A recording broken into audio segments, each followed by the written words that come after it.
AIMIM के प्रमुख यानी कि असदुद्दीन ओवैसी एक बार फिर वक्फ कानून को लेकर चर्चाओं में है। उन्होंने कानून को लेकर केंद्र सरकार पर कड़ा हमला बोला है। उन्होंने कहा है कि पीएम मोदी या मोदी सरकार हमसे वक्फ की एक भी जमीन नहीं छीन सकेगी। कर्नाटक का रायचूर में एक जनसभा को संबोधित करते हुए ओवैसी ने ये बातें कही।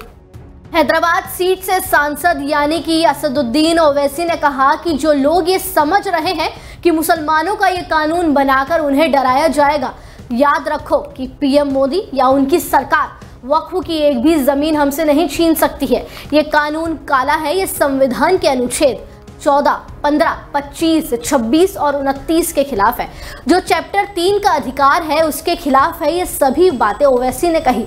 इतना ही नहीं, ओवैसी ने कहा कि हम रायचूर के हिंदू भाइयों को संदेश देना चाहते हैं कि आपको एंडोवमेंट बोर्ड में सिर्फ हिंदू सदस्य बन सकते हैं, तो मुसलमान वक्फ में कैसे मुस्लिम गैर सदस्य हो गए।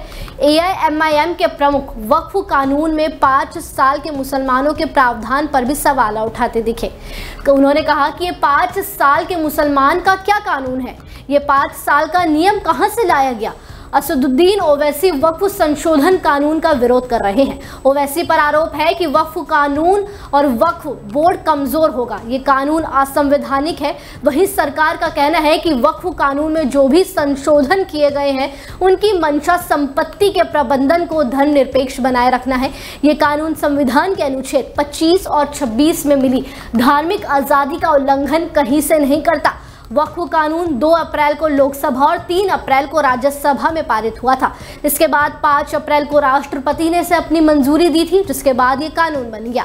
ओवैसी ने आपको बता दें इसी दौरान तुर्की और अजरबैजान पर भी सवाल उठाए और कहा जब पाकिस्तान और भारत में तनाव हुआ तब तुर्की और अजरबैजान पाकिस्तान के समर्थन में खुलकर सामने आए, लेकिन जब बात फिलिस्तीन पर हो रही है, हमलों की आती है, तो ये देश इजराइल के खिलाफ बोलने से कतराता है।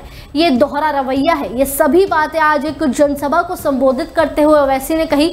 असदुद्दीन ओवैसी ने यहाँ तक कहा कि वो देखना चाहते हैं कि पीएम मोदी या उनकी सरकार कैसे उनसे वक्फ की ज़मीन छीनती है। अभी के लिए केवल इतना ही, लेकिन ऐसी ताज़ा तमाम बड़ी अपडेट्स के लिए जुड़े रहिए डेली 24 भारत के साथ।